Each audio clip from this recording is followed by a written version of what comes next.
E aí, pessoal do oitavo ano, tudo bem com vocês? Aqui é o professor Augusto para mais uma aula em AD. Na aula de hoje, a gente vai comentar sobre algumas operações com frações algébricas, alguns procedimentos que a gente usa no cálculo também de frações algébricas. Para isso, eu vou precisar que você pegue a sua apostila lá na página 15, a apostila 2, e a gente vai comentar um pouquinho mais sobre esse tema. Operações com frações algébricas, está aí no finalzinho da página 15, e ele fala assim, ó. A primeira operação que a gente vai fazer é a simplificação de uma fração algébrica. Segundo o dicionário Oasis, simplificar significa tornar mais simples, menos complexo ou reduzir uma fração a outra equivalente, com termos menores ou mais precisos. Simplificar uma fração algébrica é torná-la mais simples, ao mesmo tempo irredutível. Um método bastante fácil de simplificar frações consiste em colocar o numerador e o denominador na forma fatorada. Foi por isso que a gente aprendeu, no finalzinho lá da apostila 1, a fatorar todos eles. Vamos ver um exemplo? Ó. Quando a gente tinha os números, lá no sexto ano, a gente aprendia a fatorar e simplificar. Por exemplo, o 28 ele é a mesma coisa que 2 vezes 2 vezes 7. E o 36 ele é a mesma coisa que 2 vezes 2 vezes 3 vezes 3. Repare que eu tenho dois números 2, tanto em cima quanto embaixo. E se eu simplifico eles, eu fico só com 7 sobre 3 vezes 3, que é a mesma coisa que 7 nômios.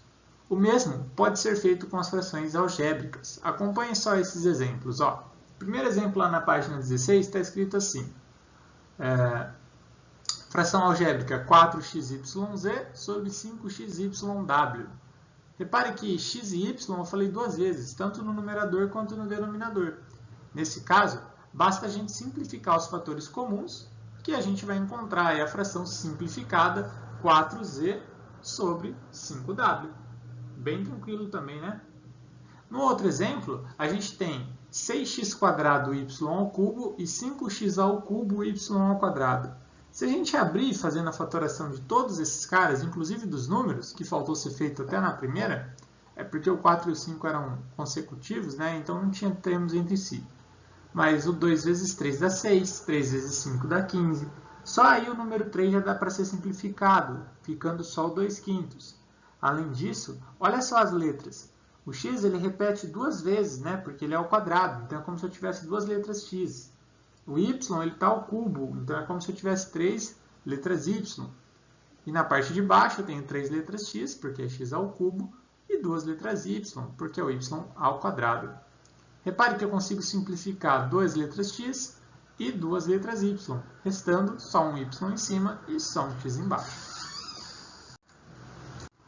Vamos lá, pessoal. Na questão 1 aí da página 16, ele fala assim, ó, apresente a forma simplificada de cada uma das frações algébricas a seguir, sabendo-se que seus denominadores são diferentes de zero. Ele só deu essa informação que é diferente de zero, pessoal, porque não existe fração com denominador zero, né? Isso não existe na matemática, dividir por zero. E aí ele pede só para a gente fazer a simplificação. Basicamente, é o que a gente fez nos exemplos da mesma página em cima, onde está escrito o primeiro exemplo. Então vamos lá. Ó. Repare que a gente tem aí x² no numerador e um x ao cubo no denominador. Então, a gente pode dizer que x² são 5 letras x se multiplicando. E x ao cubo são 3 letras x se multiplicando. Basta eu ir simplificando, ó, um de cima e um de baixo. Até que cabe pelo menos ou o de cima ou o de baixo. No caso aqui, acabou todos os de baixo. E agora, sobrou para mim 6x vezes x sobre 7 vezes z. Isso é a mesma coisa que 6x² sobre 7z. Tá vendo? É fácil. Olha só a letra B. Na letra B, a gente tem tanto o A quanto os números, né? O 14 e o 2. Mas vamos escrever primeiro o A. Ó. A ao cubo é A vezes A vezes A. E o A embaixo, só um A. A gente simplifica 1 e 1, acabou todos os de baixo. E o 14 também dá para dividir pelo 2. Então, a gente fica com menos 7 vezes A vezes C sobre 1, que é a mesma coisa que menos 7A ao quadrado C. Eu não fiz todos os exercícios dessa página, pessoal, porque eu vou pedir tarefinha para vocês também. E aí eu vou corrigir na aula online com vocês, tá? A questão 2 na página 17 está falando assim. Em uma gincana matemática, Thalita e Gabriela simplificaram algumas frações algébricas. Observe a maneira como cada uma delas simplificou. Está ali a simplificação da Thalita e está ali a simplificação da Gabriela. Na letra A, ele pergunta qual das duas meninas acertou as simplificações. Bom, vamos ver. Ó. A Thalita ali, pessoal, a gente vai responder já que é a Gabriela, né? Mas olha só, a Thalita ali, já dá para perceber o erro logo na primeira parte, né? E aonde está esse erro? Ela some com o B, né? Ela some com o B ali do numerador. Você tem um B ao cubo e só um B ali embaixo. E ela some. O A também, né? Esse A deveria ficar na parte de baixo. O D embaixo deveria ficar D ao quadrado. Ela sumiu com o C também do numerador. Tá bem confuso aí, né? Ela fez aí vários erros. Agora a Gabriela já fez a fatoração certa.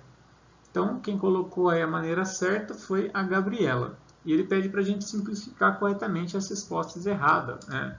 Então, a resposta errada está na primeira. Repare, ó, que quando a gente simplifica, o correto era ter dado isso daqui, né? Ó. A gente poderia até simplificar o A com o A, ó, e aí ficaria só um A na parte de baixo, ela colocou o A na parte de cima.